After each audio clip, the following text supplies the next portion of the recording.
आज टॉपिक है सहज राजयोग। स्वस्थ रहने का एक मात्र मार्ग है। संपूर्ण स्वस्थ उसी को कहा जाता है जो शारीरिक, मानसिक, बौद्धिक, नैतिक, आर्थिक और सामाजिक इन 6 प्रकार से दुरुस्त हो। लेकिन वर्तमान समय इनमें से एक प्रकार का भी स्वास्थ्य दिखाई नहीं देता है, क्योंकि जीवन शैली ही असंभव है।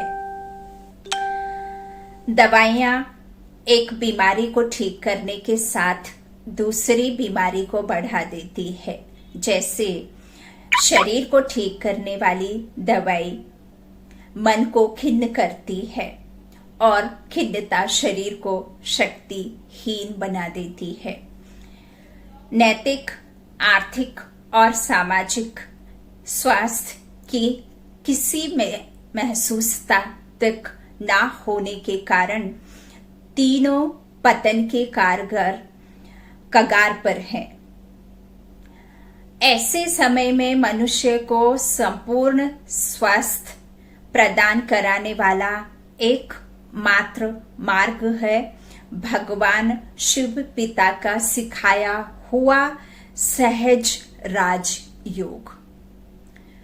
उसे सहज इसीलिए कहा गया है क्योंकि उसे हम कर्म में रहते करते हैं। उसे कर्मयोगी कहा गया है।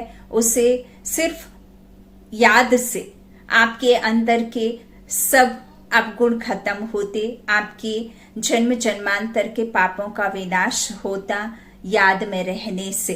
तो उसे याद करके आपके जो कहना चाहिए राजयोग अर्थात उस परमात्मा को याद करना तो बहुत सहज है कि आपको कर्म में रहते भी परमात्मा ये अथॉरिटी देते हैं। आप गृहस्थ में रह करके भी परमात्मा को याद कर सकते हैं। तो सहज योगी, राजयोगी और कर्म योगी कहा है क्योंकि आप संबंध जोड़ते हैं, स्वतः याद आती है, चलते फिरते याद कर सकते हैं। तो भगवान ने स्वयं आकर यह सहज राजयोग सिखाया। बाकी बहुत सारे योग हैं। प्राचीन भारत का योग राजयोग मशहूर है, लेकिन आप किसी भी जैसे कि मान लीजिए कोई संस्था में या कोई किसी तरह से आप किसी के पास में राजयोग सीखते हैं तो कोई ना कोई एक ऐसी विधि जरूर बताते हैं जिसकी वजह से आप कर नहीं पाते हैं। मान लीजिए कि महर्षि में ही हम चाहते हैं तो कुछ ना कुछ आपको ऐसा बता देंगे जिसकी वजह से आप वो नहीं कर पाते हैं। कुछ ना कुछ आपको ऐसा रूल फॉलो करने कह देंगे कि आप वो राजयोग इसलिए नहीं कर पाते हैं। लेकिन यहाँ परम पिता परमात्मा ने हम सबको बहुत सहज रीति ये राजयोग सिखाया है। सारी समस्याओं का एक ही उपाय कैसे हो सकता है? तो समझ से बढ़कर दूसरी कोई भी दवाई इस दुनिया में नहीं है। समझ अर्थात सच्चाई की महसूसता। बचपन में राजमहल से बिछुड़कर जंगली जानवरों के संग में जंगली की तरह ही पले एक राजकुमार को जैसे ही सच्चाई की समझ मिली तो उसका संपूर्ण रहन सहन जंगली से राजाई घराने के योग्य बन गया ना। आपने सभी ने सुनी है। तो सहज राजयोग से मिलने वाली सच्चाई की समझ मनुष्य को हर प्रकार से निरोगी बना सकती है। सहज राजयोग क्या है? मैं ज्योतिर्बिंदु आत्मा हूं, ना कि यह शरीर। इस सत्य को जानना और आत्मिक स्थिति में रहकर भगवान शिव पिता निराकार बिंदु को याद करना, जो हम सब आत्माओं के परम पिता परमात्मा हैं, उनको याद करना, यह है प्राथमिक विधि। साथ साथ सृष्टि चक्र का परिभ्रमण तीनों लोकों व तीनों कालों की जानकारी, आदि मध्य अंत का आपको पता है ना, 4 युगों का। तो इस तरह से तीनों कालों की जानकारी, मनुष्य का उत्थान व पतन, देवता व असुर कौन है, संगम युग और एवं परमात्मा का अवतरण, कर्म का फल, इन सब ज्ञान की बातों का संयुक्त रूप में अभ्यास करना ही सहज राजयोग है। इस विधि को दैनिक जीवन में प्रयोग करने वाला व्यक्ति हर कदम सच्चाई की सुंदरता का आस्वादन करते हुए सुख, शांति, आनंद भरा जीवन जीने की कला सीखता है। मन का स्वभाव, मन को स्वस्थ रखने की खुराक है शांति। अशांति का मुख्य कारण है स्वयं को शरीर समझना। चालक खुद को चालक समझना छोड़ अगर खुद को ही कार समझता है, कार चलाने वाला खुद को ड्राइवर ना समझ, यदि वह यह समझता कि खुद को कार समझता है, तो क्या यह गंभीर मानसिक बीमारी नहीं है? वैसे ही हम आत्माएं अगर स्वयं को शरीर समझती तो मन का अस्वस्थ होना निश्चित है, और वही हुआ है।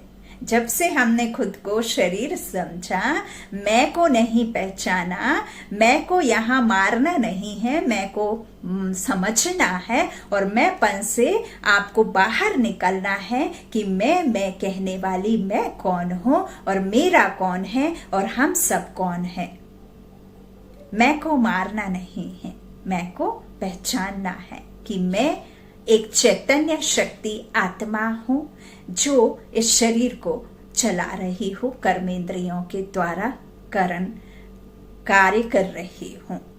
तो इस तरह से जब हम शरीर खुद को समझते हैं तब आपके मन का अस्वस्थ होना निश्चित है। मन का स्वास्थ्य अति अमूल्य है, क्योंकि जो मन अर्थात आत्मा की एक शक्ति जो कि संकल्पों को उत्पन्न करता है, मन बुद्धि संस्कार है ना, तो उत्पन्न करता है। संकल्प जीवन रूपी नैया की पतवार है। जो आप विचार करते हैं वही आप बुद्धि में जो लाते हैं, फिर वही आपके बचाल शक्ति में आता है और फिर वही कर्म में आता है। ऐसा तो नहीं है कि आपने कुछ भी नहीं सोचा और बस करना शुरू कर देते हैं, है ना। तो इस तरह से संकल्प जीवन रूपी नैया की पतवार है। जैसे संकल्प उठते हैं उस अनुसार कर्मेंद्रियां कर्म करती हैं, और कर्म ही जीवन है। मन स्वस्थ है तो संकल्प सदा कर्म यथार्थ होंगे। मूल गुण के रूप में शांति, शांति आत्मा का मूल गुण है, क्योंकि हमारा स्वधर्म ही आत्मा का शांत स्वरूप है। मैं शरीर हूं, जैसे ही यह भ्रम नष्ट होकर मैं आत्मा हूं, यह रोशनी चमकती है, तब अंतर मन से शांति का फव्वारा निकल पड़ता है। स्वयं को आत्मा समझकर जब हम परम पिता शिव परमात्मा जो शांति के सागर हैं उनको याद करते हैं, तब तो ऐसी गहरी शांति, साइलेंस और शीतलता की अनुभूति में खो जाते हैं। आपको उसके लव में लीन होना होता है, परमात्मा के साथ कंबाइंड होना होता है। जैसे हम सागर की गहराई में जितना अंदर जाएंगे उतने ही आपको मोती मिलेंगे। यदि आप ऊपर ही ऊपर तैरते रहेंगे, ऊपर ही ऊपर रहेंगे, तो आपको उसमें से कोई भी रत्न नहीं मिलेंगे, है ना, जब तक आप उसकी गहराई में नहीं जाएंगे। तो परम पिता परमात्मा के लव में आपको लीन होना, अर्थात उसमें ऐसे महसूस करने लग जाना उसके लव को, मानो आप वैसे ही बन गए, आप बिल्कुल प्यार से भर गए हैं, शांति से भर गए हैं। आप महसूस करेंगे तब आप शांत होंगे, है ना। तो इस तरह से अनुभूति में खो जाते हैं, जिसका शब्दों में वर्णन करना असंभव है। जिसने ईश्वर को जान लिया, पहचान लिया, उसे दुनिया में और कोई को जानने की इच्छा ही नहीं रहती है, इच्छा ही नहीं रहती है। जिसे हम द्वापर से भटक भटक करके ढूंढ रहे हैं, जिसे हम मंदिर, मस्जिद, गुरुद्वारों में ढूंढ रहे हैं, जिसे हम जब तप व्रत में ढूंढ रहे हैं, भूखे रह करके ढूंढ रहे हैं, हम जिसे दर दर की ठोकरों में ढूंढ रहे हैं, वो स्वयं परमपिता परमात्मा जब आपको मिल जाए और उसकी सच्ची अनुभूति आपको हो जाए, तो इस संसार में आपको ना तो किसी से कोई मोह रह जाता है और ना ही आपसे ऐसा आपको अनुभव होता है कि मैं अशांत हूँ, मुझे अप्राप्त कोई चीज है या मुझे किसी चीज की कमी है, क्योंकि आपको वो मिला है जिससे आप कब से ढूंढ रहे हैं। तो इस तरह से जो कहना चाहिए उसका वर्णन करना असंभव है, वह है परम शांति। यह अनुभव हर प्रकार की मानसिक बीमारियों के लिए रामबाण अर्थात सर्वोत्तम दवाई है। केवल याद करने से दवाई कहाँ से बनकर आती है? इस प्रश्न का बहुत आश्चर्यजनक और सुंदर आश्चर्य। अब कहते हैं ना, दवा आपके जेब में थोड़े ना अच्छी लगेगी जब तक आप उसे खाएंगे नहीं, है ना। तो आश्चर्यजनक स्पष्टीकरण है। शरीर व मन के अस्वस्थ होने का मूल कारण है जन्म जन्मांतर से किए हुए पापों या विकर्मों का बोझ जो हमारी आत्मा में रहता है। तो वो बोझ जो आत्मा पर है, इसलिए बीमारी से परेशान किसी व्यक्ति को देखते हैं तो कहते हैं उसका कर्म। इस पाप के बोझ को आसुरी संस्कार कहते हैं, सुना भी है आपने और कहते भी हैं। तो जो आसुरी संकल्पों को उत्पन्न करता है, ईर्ष्या, द्वेष, संशय, हठ, रीस करना, दुख देना व लेना, इस तरह से जो कहना, इन नकारात्मक बातों से संबंधित संकल्प मानसिक बीमारी के कारण बनते हैं। सहज राजयोग में हम जिनको याद करते हैं वे कोई साधारण व्यक्ति नहीं है, कोई मनुष्य नहीं है, कोई इस शरीर रूपी चमड़े का ऐसा कोई मनुष्य नहीं है, वो है ना ही वो कोई देवी देवता है। वो जिसे हम याद करते हैं वह सर्वशक्तिमान शिव भगवान, निराकार शिव परमपिता परमात्मा, सर्व कल्याणकारी विश्व की पालना करने वाला है। वो आदर्श शक्ति जो दिखती नहीं लेकिन हर क्षण, हर पल, हर किसी के साथ रहती है, यदि आप उसे दिल से याद करते हैं तो, है ना।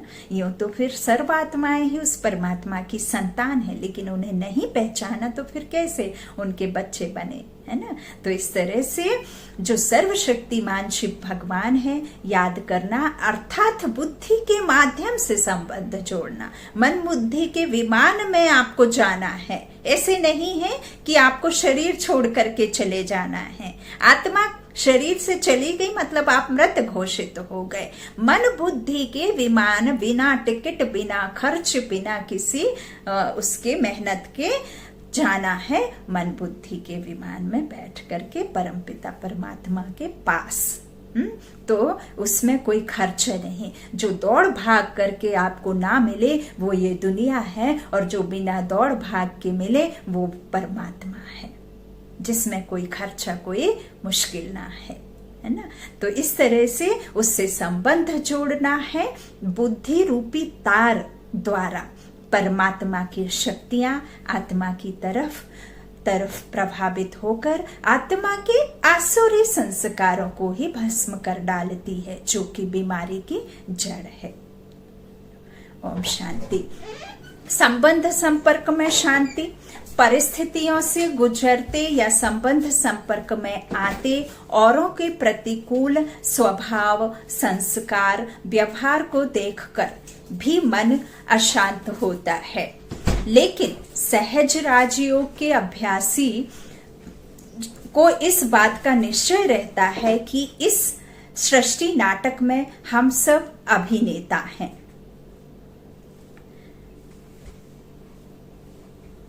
तो इस तरह से कहना है कि सृष्टि नाटक हम सब कौन हैं? अभिनेता हैं, रोल अदा कर रहे हैं।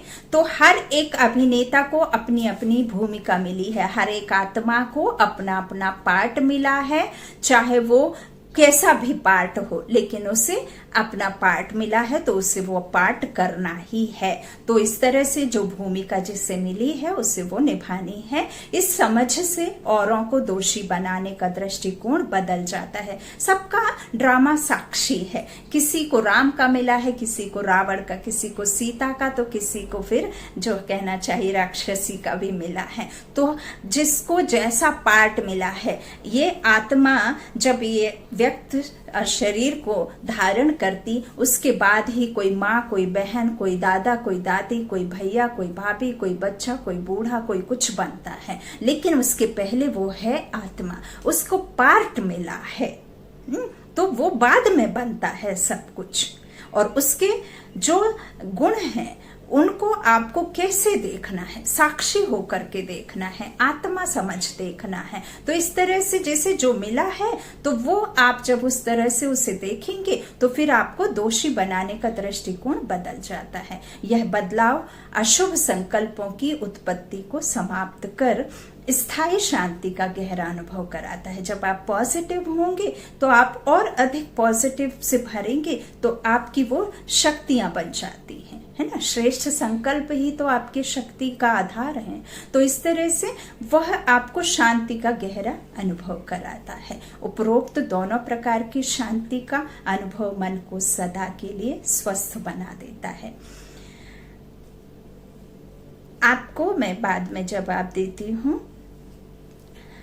बौद्धिक स्वास्थ्य परखने, निर्णय करने और एकाग्र करने की क्षमता से बुद्धि के स्वास्थ्य को नापा जाता है। बुद्धि की स्थिरता उपरोक्त तीनों शक्तियों का बीज है। बुद्धि की स्थिरता जो है व्यर्थ और स्वार्थ भरे, व्यर्थ जिसमें कोई अर्थ नहीं होता, जो बातें बिना अर्थ की होती हैं उसे व्यर्थ कहते। और स्वार्थ भरे संकल्पों से स्थिरता बिगड़ जाती है। आपको यदि किसी से कुछ चाहना है तो आपका जो है आपकी स्थिरता बिगड़ जाती है। कार्य व्यवहार में तीव्र व्यस्त रहने से बुद्धि को स्थिर होने का अवसर ही नहीं मिलता है।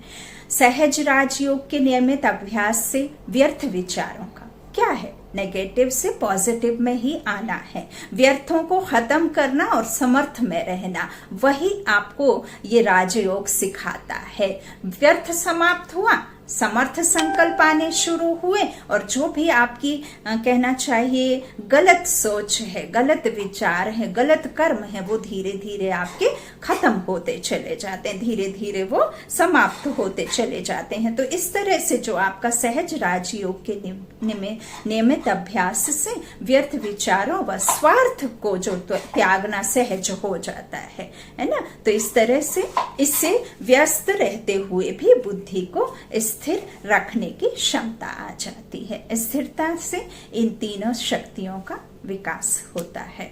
स्वयं के संकल्प यथार्थ हैं या अयथार्थ हैं, इस बात को बुद्धि स्पष्ट पहचान लेती है। यदि आप कुछ गलत करते हैं तो आपकी आत्मा और जो बुद्धि रूपी दर्पण है वह अच्छी रीति समझ लेता है कि what is the wrong, what is the right. कोई किसी को बताने की जरूरत नहीं है। यदि हम गलत तरीके से कोई पैसा कमा भी लेते हैं तो आपको भल भौतिक सुख सुविधाएं तो मिल जाती हैं, लेकिन आपको अंदर ही अंदर आत्मा कचोटती रहती है। हर पल एक डर लगा रहता है। ब्लैक मनी और व्हाइट मनी। ब्लैक मनी, आप हमेशा मन में यह संकल्प चलाते रहेंगे कि क्या पता कोई हमारे ऊपर में ऐसा आ ना जाए, कोई हमारे ऊपर में ऐसी बैठ ना जाए एक सभा कि हमें यह सब चीजें ओपन हो जाएं और हम बदनाम हो जाएं, या कोई ऐसा चल ना जाए हमारे ऊपर केस, इस तरह से। और वाइट मनी रहेगी, भल वो थोड़ी रहेगी, लेकिन आप निश्चिंत निश्चय होकर के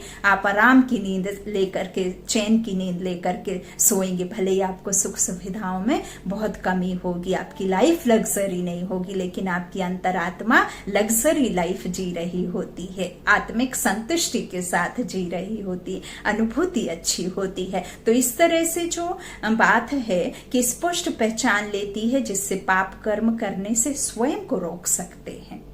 एक रास्ता होता है रॉन्ग, एक होता है राइट। रॉन्ग की तरफ आज के समय में बहुत भीड़ दिखेगी, लेकिन राइट रास्ते पर आपको कम लोग मिलेंगे। लेकिन फिर आपको सोचना है कि जल्दी में ज्यादा कमाना है या देर से कम कमाना है। और जल्दी में कम कमाने से आपको बहुत सारी मुश्किलें हो सकती हैं, लेकिन देर से कम कमाने में आपको मुश्किल तो नहीं होगी, लेकिन आपको सुविधाएं कम होंगी, है ना। तो इस तरह से जो है खुद को रोक सकते हैं। संबंध संपर्क में आने वालों की चाह को परख कर उनकी मनोकामना पूर्ण कर सकते हैं। समस्याओं में यथार्थ समाधान दे सकते हैं। सफलता का आधार एकाग्रता है।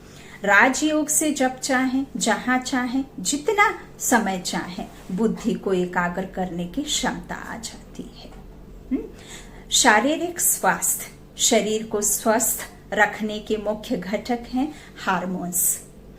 संकल्पों के आधार से स्रावित होने वाले ये रासायनिक मन के भावों को शरीर के एक एक जीव कोश तक पहुंचाने के निमित्त हैं।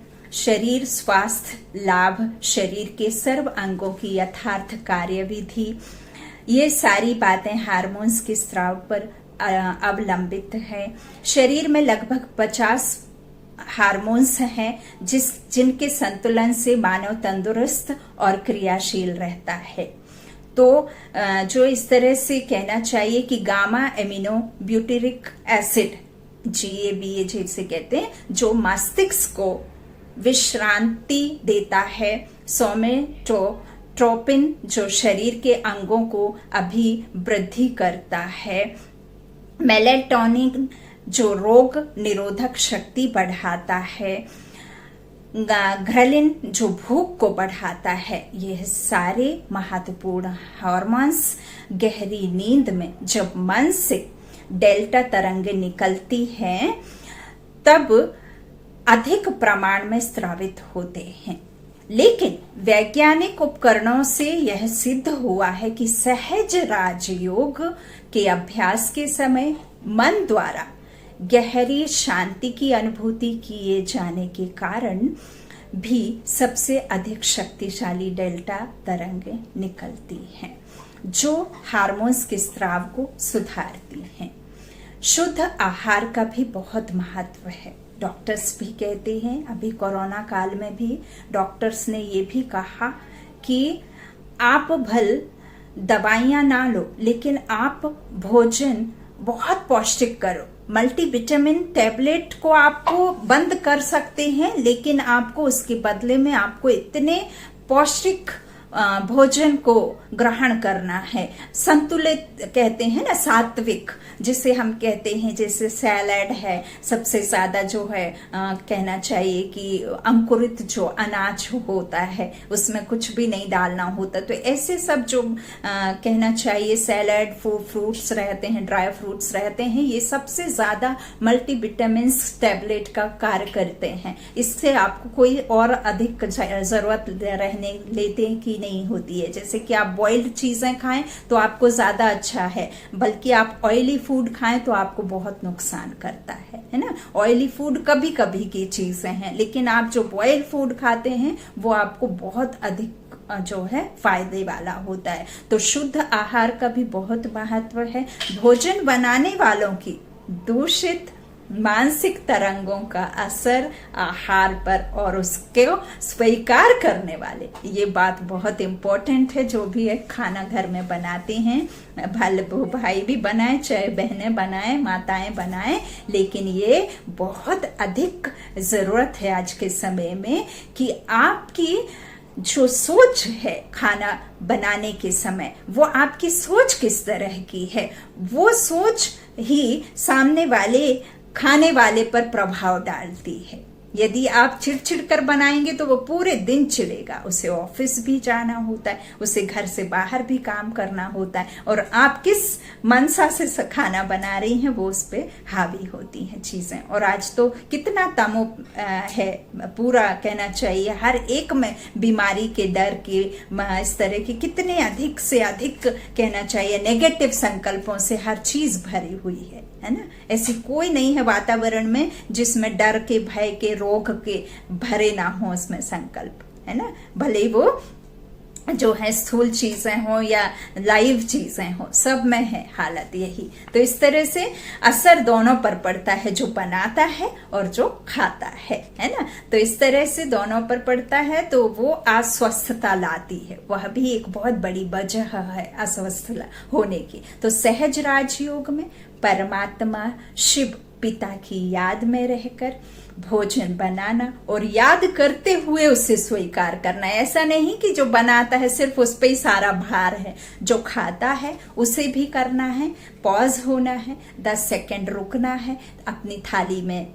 नजर डालनी है और उसे उस ईश्वर की शक्ति से भरपूर करना है और शुक्रिया करना है देने वाले का, थाली में भेजने वाले का, बनाने वाले का, और जिसने आपको उगाकर अनाज थाली तक पहुंचाया है। ये 2-3 बातें रोज खाने से पहले आपको हर किसी को सीख लेनी चाहिए। तो इस तरह से याद करते हुए उसे स्वीकार करने की अनोखी विधि सिखाई जाती है, ताकि याद के बल से भोजन दोष रहित बन जाए, है ना। नकारात्मकता खत्म हो जाए उसकी। राजयोग से यह भावना जागृत होती है कि यह शरीर मेरा मंदिर है और मंदिर में मैं विराजमान पवित्र मूर्ति, आत्मा, चैतन्य शक्ति हूँ, मैं शरीर नहीं हूँ, है ना। ये शरीर को भी आपको स्वस्थ स्वच्छ रखना है। मंदिर को हम कैसे सजाते हैं? यदि कोई मंदिर में ऐसे गंदगी रहती तो आप कहते हैं ना, यहाँ तो कोई सफाई नहीं करता है, कितना गंदा है।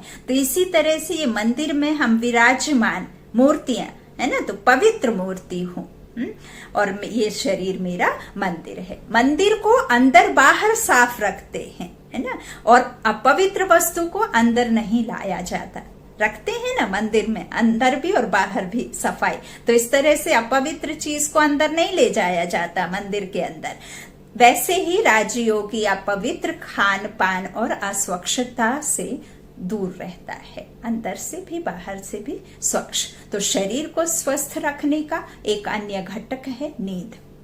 नींद भी तो है। तो डॉक्टर सबसे पहले मरीज को यही प्रश्न पूछते हैं कि नींद ठीक आती है या नहीं आती है। तो अनिद्रा बीमारियों की जड़ है और अभी तो बहुत अधिक हो गई है नींद ना आने की बीमारी। हर घर में आपको एक ना एक के मुख से सुनने मिलेगा कि मुझे नींद ना आने की बीमारी है। तो नींद ना आने की बीमारी आपको है तो आप जो कहना चाहिए सूरज भाई जी बताते हैं बहुत अच्छा है और वो सचमुच बहुत अच्छा है और इफेक्टिव जादुई है वो संकल्प।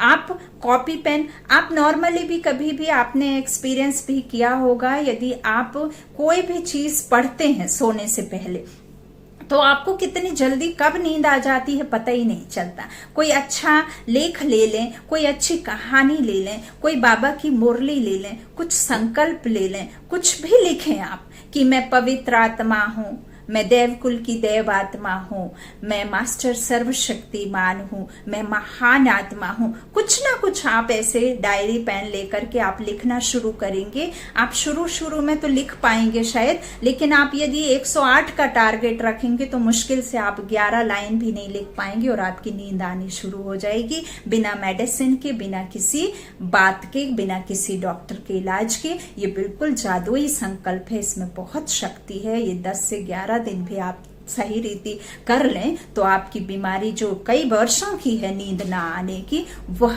आपको इसमें बहुत अधिक सहायक है। और एक बात, हमारे नींद ना आने का कारण एक और भी हो सकता है, जो हमारे जन्मांतर हमने किसी की नींद इस तरह से नींद को खराब किया होगा कि आत्माओं को कष्ट दिया होगा मनसा वाचा कर्मणा, तो वो भी आपके ऊपर इफेक्ट करता। कोई एक जन्म का साथ नहीं चल रहा इस समय। हमारे इतने जन्मों का हिसाब किताब चल रहा है। कोई बीमारी घेरती है तो आपका कोई एक इस जन्म का अकेला नहीं है, आपके साथ में कई जन्मों का जुड़ा हुआ है। तो आप ऐसे उनसे माफी मांग लीजिए, इमर्ज करें उन आत्माओं को कि मैंने यदि किसी को मनसा वाचा कर्मणा दुख दिया तो मैं उन आत्माओं से माफी मांगती हूँ ईश्वर को साक्षी रख करके, और वो आपको माफ कर रही हैं। आप ऐसा महसूस कीजिए कि आप एकदम हल्के हो गए हैं, इन सब बातों से मुक्त हो गए हैं। और यदि आपके द्वारा पहुंचा तो आपने माफी मांगी, उनके द्वारा यदि आपको कष्ट पहुंचा तो आप उनको माफ करें और आप उनको बोझ मुक्त करें। और किसी ने सहयोग दिया है तो उसके लिए आप शुक्रिया कहें, चाहे इस जन्म में चाहे अनजाने किन्हीं भी जन्मों में। तो उन आत्माओं का भी सहयोग का आप उन्हें शुक्रिया करें। शुक्रिया बहुत छोटा शब्द है लेकिन बहुत ही शक्तिशाली शब्द है। इस तरह से जो है कहना चाहिए कि शरीर को स्वस्थ रखने के लिए जो नींद है वह भी एक बहुत बड़ी है। तो अनिद्रा बीमारी की जड़ है। संबंधों में कड़वाहट, जिम्मेदारी का दबाव, जीवन शैली से संतुष्ट ना रहना, इन सब बातों के कारण नींद करने का समय चिंता करने में चला जाता है ना। किसी के साथ में संबंध जुड़ते ही टूट जाना आप चाहते हैं और नहीं जुड़ पाता। कई तो समाज को लेकर के ही अपना आधा जीवन चला जाता है, लेकिन अपनी खुशियों को बलिदान करते रहते हैं कि दुनिया वाले क्या कहेंगे। तो चिंता आप कैसी भी कहीं से भी ले आते हैं, आने देते हैं ना। 100 जगह से 100 तरह के 100 तरह से हम अपने मन पर वो चीजों को आने जाने की जगह बना करके रखते हैं, और वो आकर के आपके घर में जगह बना लेते हैं और आपको परेशान करते हैं, है ना, जबकि उससे फायदा कुछ नहीं होता। तो इस तरह से जो समय प्रति कहना चाहिए चिंता में चला जाता है, सहज राजयोग के नियमित प्रयोग से समय प्रति समय हर समस्या का यथार्थ समाधान मिलता है, जो प्रश्न चित्त को प्रसन्न चित्त बनाता है। जब आप परमात्मा से जुड़ जाते हैं ना तो आपका कोई भी क्वेश्चन प्रश्न नहीं रहता है, डॉट बन जाता है, बिंदु बन जाता है ना। तो प्रसन्न चित्त बनाता है। सदा निश्चिंत रहने के कारण प्रसन्न व्यक्ति की नींद हमेशा गहरी होती है। नैतिक स्वास्थ्य, कर्म फल का ज्ञान मनुष्य को नैतिक मार्ग दिखाता है। काम, क्रोध, लोभ, मोह और अहंकार, इन 5 विकारों से क्षणिक सुख पाने की इच्छा रखना, इसको कहते हैं अनीति। कर्म विकारों के लेप से मुक्त हो तब कहेंगे नैतिक। तो इस तरह विकारों के वश किए गए कर्म को पाप कहते हैं। विकारों के वश में जो हम कर्म करते हैं ना, उसे ही विकार, कर्म अकर्म और कर्म विकर्म। तो जब हम सतो प्रधान अवस्था रहते तो हमारे कर्म हमारे अकर्म होते, तो हम सुख भोगते हैं। और जब हमारे कर्म ही विकर्म बन जाते हैं, जब देवी देवता ही खुद इस कामचिता पर बैठ काले हो जाते हैं, तो वो देवी देवता नहीं कहलाते हैं, वो मनुष्य योनि में आ जाते हैं, रावण राज्य में आ जाते हैं। जब हमारा कर्म विकर्म बनता है वही दुख का कारण होता है। तो वो उसे कहते हैं अनीति, है ना। और फिर बाद में कहते हैं उसे नैतिक, है ना। तो नैतिक कब कहेंगे? जब आप विकारों के लेप से, शरीर नहीं होता विकारों के लेप से मुक्त, आत्मा को करना है ना। तो मुक्त हो तब कहेंगे नैतिक। विकारों के वश में जो भी हम करते हैं उसे पाप कहते हैं। और दिव्य गुणों पर आधारित कर्म है पुण्य। एक होती पुण्य आत्मा और होती है पाप आत्मा। तो इस तरह से सहज राजयोग की शिक्षा में इस बात को धारण कराया जाता है कि कर्मेंद्रियों से सदा पुण्य कर्म ही करें। कहते हैं जैसी करनी वैसी भरनी, है ना। पुण्य करने से सुख शांति संपत्ति की प्रारब्ध हो पाते हैं, और पाप का फल है दुख अशांति अभाव। कर्मेंद्रियों पर नियंत्रण मजबूत रहे, उसके लिए सहज राजयोग के 8 प्रकार की शक्तियां भी प्राप्त होती हैं। अष्ट शक्तियां आपको पता है, सूक्ष्म जो शक्तियां हैं वो अष्ट शक्तियां इससे ही मिलती हैं हमें। तो इस तरह से जो 8 तरह की शक्तियां वो हैं कि प्राप्त होती हैं। इनमें से मुख्य है सहन शक्ति, समाने की शक्ति, विस्तार को संकीर्ण करने की शक्ति, गुण और शक्तियों के रक्षा कवच में व्यक्ति नैतिक धारणाओं में मजबूत रहेगा और मूल्यों पर आधारित कर्म करेगा, ताकि कर्म की जो सजा है वो भोगनी ना पड़े, है ना, मुक्त होना है ना। तो आर्थिक स्वास्थ्य निर्भर है। लोभ एक विकार है। राजयोग का अभ्यासी बनने के बाद दुर्वासनाओं के लिए खर्च, तो इस तरह से जो कहना चाहिए, राजयोगी के अभ्यास बनने के लिए जो भी अशुद्ध कामनाएं हैं हमारी, है ना, दुराचार से कमाना या अशुद्ध भावनाएं हमारी, जो अशुद्ध कामनाएं जो हमारी, वह सब जो है इस तरह से हम भौतिक सुख सुविधाओं के लिए खर्च करना, तो इन बीमारियों से व्यक्ति मुक्त हो जाता है। मतलब अति में नहीं, जो हम ये स्थूल धन के लिए पीछे जो ये चकाचौंध की दुनिया, ये जो दिखावटी है, जो हमें जरूरत है उससे अधिक की चाह रखना कि हमारे पास में एक कार से काम नहीं चल रहा, हम 4 लेंगे क्योंकि हमारे घर में 4 फैमिली मेंबर हैं, एक होनी चाहिए, या फिर अति, है ना, किसी भी चीज की अति में जाना तभी तो अंत होता है ना। तो अभी अति में चला गया हर एक इंसान, हर एक मानव, हर एक मनुष्य आत्मा, है ना, इस तरह से।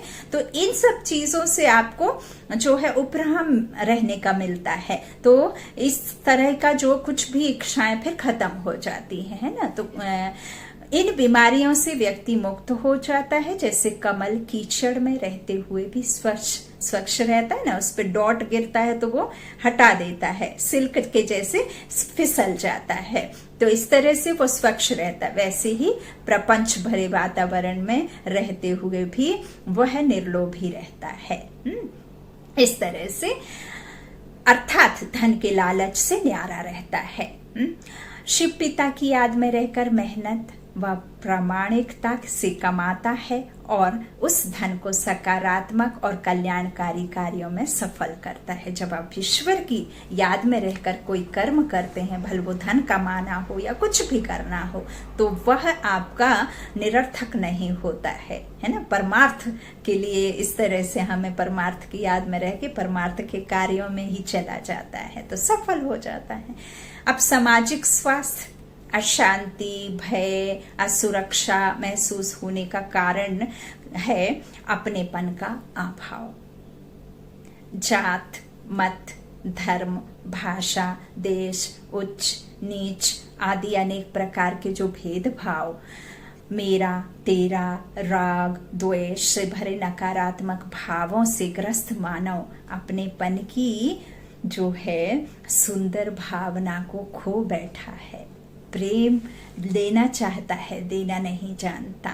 सुख प्राप्त करना चाहता है, सुख देना नहीं चाहता। ये दुनिया मानव की दुनिया है, दुख भी खुद देती है और अगले ही पल आपका हाल चाल भी पूछ लेती है। जो हमारा राम राज्य है, वहाँ किसी को दुख पूछने की जरूरत नहीं होती है कि क्यों, कैसे हो, क्योंकि वहाँ हाल भी अच्छा होता है और चाल भी अच्छी होती है। यहाँ हमारा हाल भी बेहाल होता है और चाल भी बेचाल होती है। इसीलिए अक्सर लोग पूछते हैं कि कैसे हो।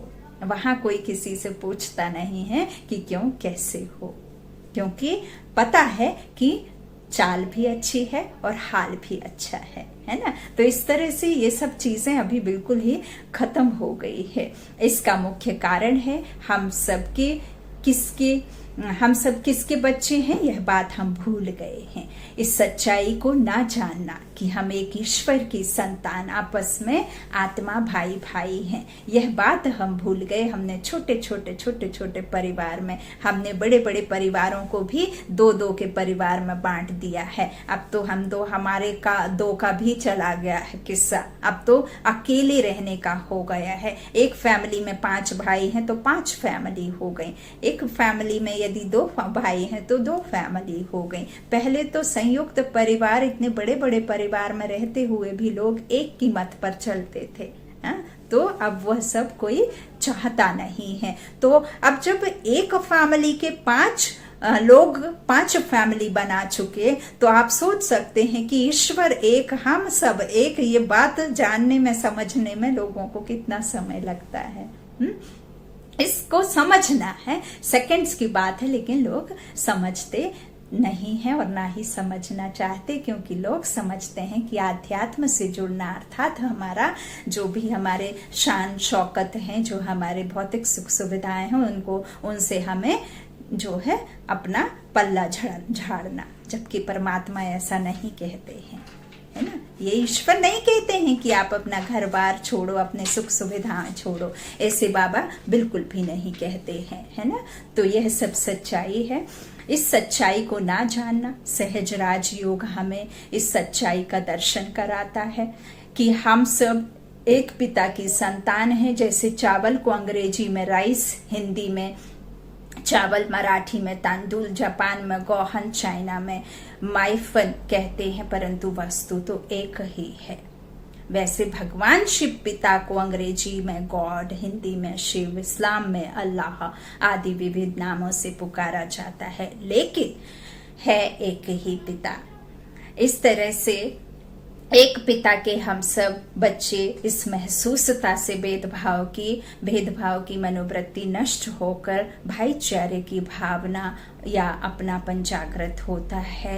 राजयोग के अभ्यास से हम जहां भी रहें वहीं अपनेपन का वातावरण निमित्त कर सकते हैं। तो यही सामाजिक स्वास्थ्य है। आज ऐसे लाखों उदाहरण हैं जिन्होंने सहज राजयोग के नियमित प्रयोग से सकारात्मक और कल्याणकारी कर्म करते हुए संपूर्ण स्वस्थ सफल जीवन अपनाया है और विश्व के सामने आदर्श मूर्त बनकर के खड़े हुए हैं। ईश्वर एक है। आज के समय में एक बहुत अच्छे एग्जाम्पल से हम समझ सकते हैं कि आपके घर में बिजली का मीटर होता है। बिजली के मीटर से आप मिक्सी चलाते हैं, वॉशिंग मशीन चलाते हैं, आयरन मशीन चलाते हैं, माइक्रोवेव चलाते हैं, फ्रिज चलाते हैं, कूलर चलाते हैं, पंखा चलाते हैं, लाइट्स चलाते हैं और ना जाने क्या क्या उपकरणों को, मशीनों को चलाते हैं। लेकिन आप पावर कहाँ से लेते हैं? पावर तो एक ही प्लेस से आ रहा है, चाहे आपके घर में आए या दूसरों के घर में आए, लेकिन उसे कहेंगे हम कि बिजली से हम एक ही जगह से हम लेते हैं। एक ही पावर है जिससे आप अनेक उपकरणों को इस्तेमाल करते हैं। लेकिन उन उपकरणों को कोई कम कोई ज्यादा करता है। क्यों? क्योंकि आज के समय में जितना ज्यादा आप बिल भर सकते हैं, स्थूल धन जितना ज्यादा आप बिजली के बिल के तौर पर दे सकते हैं, उतना अधिक आप बिजली का इस्तेमाल कर सकते हैं। लेकिन यहाँ जो ईश्वर से कनेक्शन जोड़ने की जहां तक बात है, तो इसमें स्थूल धन और गरीब अमीर की कोई बात नहीं है। जितना आप परमात्मा के साथ में कनेक्शन रखेंगे, पावर एक ही है, परमपिता परमात्मा एक ही है, वो फ्री ऑफ कॉस्ट है। उसके लिए आपको कोई मनी नहीं देना है, कोई बिजली का बिल नहीं भरना है, लेकिन उसकी कुछ शर्तें हैं, उन शर्तों पर आपको चलना है। जैसे कि आपके अंदर में यदि परमात्मा से प्यार है, आपका उनसे संबंध है, तो आपको याद तो ऐसे ही आएगी। तो आपका जब उनसे कनेक्शन जुड़ा रहेगा तो आप खुद इतना पावरफुल बन जाएंगे कि जिसका आप कहना चाहिए शब्दों में नहीं किसी को बखान कर सकते। अब वो परमपिता परमात्मा बिंदी है, बिंदी होने की वजह से वो खसक जाती है ना, बिंदी बहुत जल्दी खसक जाती है ना। और उसका साक्षात्कार भी बाबा ने कई बार कहा, मेरा साक्षात्कार नहीं हो सकता। मेरा साक्षात्कार होए तो हम मूंझ जाएं, क्योंकि बिंदी का कोई रूप रंग नहीं है, है ना, कोई मूर्ति तो है नहीं कि साक्षात्कार हो जाए। तो इसीलिए निश्चय करना, निश्चिंत होना, उस एक पर निश्चय हो, है ना। तो बुद्धि से उसके पास जाना होता है। दूसरी बात, उसके लिए आपको कोई ऐसा नहीं है कि आपके पास में बिजली का बिल जितना अधिक है उतना अधिक आप जो है उसका यूज कर सकते हैं पावर का, है ना। वो तो ऐसी पावर है जो आपको सिर्फ और सिर्फ याद करना है और वैसा बनना है, और आपको प्रेम, पवित्रता, शक्ति, सुख, आनंद, ज्ञान, जो भी हमारे स्वधर्म हैं उनमें टिकना है, और जो विकार हैं हमारे उनको हमसे दूर रखना है। है ना, तभी आपका कर्मों का हिसाब किताब भी चुकता होगा। तो इस तरह से जो हमने कर्म विकर्म किए हैं, अब वो कर्म तो हिसाब किताब चुकता करने के साथ साथ हमारे कर्मों को जमा करने का अकाउंट भी बनाना है ना, ताकि फ्यूचर में आपके साथ वो चल सके, है ना। ट्रांसफर होना है ना आपको, तो ट्रांसफर होने के लिए आपको इतना श्रेष्ठ कर्म भी करना है। किसी के लिए मन में द्वेष, घृणा, बदले की भावना, किसी को देख करके उसको सुधारने की भावना, है ना। एक बार मम्मा ने मुरली में महावाक्यों में कहा था कि एक किसी ने पूछा कि ये जो पशु जानवरों की योनि का क्या है, मतलब उनसे पूछा होगा, तो मम्मा ने बड़े प्यार से कहा कि पहले आप अपने जो ये मनुष्य योनि है उसका तो जान लीजिए, उसका तो आप समझ लीजिए, फिर आप उनका भी जान लेना। हाँ, अब एक गली का कुत्ता भी, यदि वो स्ट्रीट डॉग को भी यदि कोई बड़ा आदमी घर ले जाता है तो वो भी एसी में रहता है। हाँ, उसके लिए 2-3 टाइम खाना बनता है अलग से, तो वो कुत्ते की भी किस्मत चमक जाती है। तो आप अपनी किस्मत चमका लें, फिर एनिमल्स की तो, पशु पक्षी की तो किस्मत वैसे ही चमक जाएगी,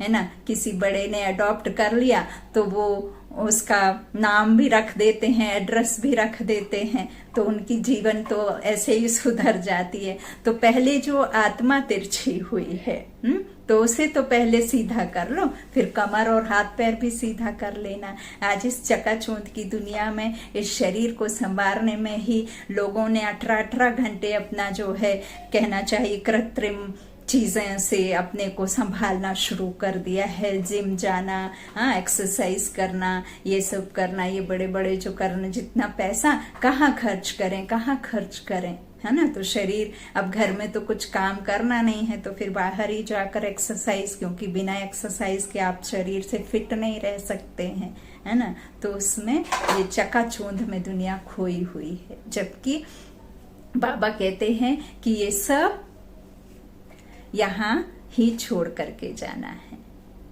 ये बातें बाबा हमें समझाते हैं। ओम शांति।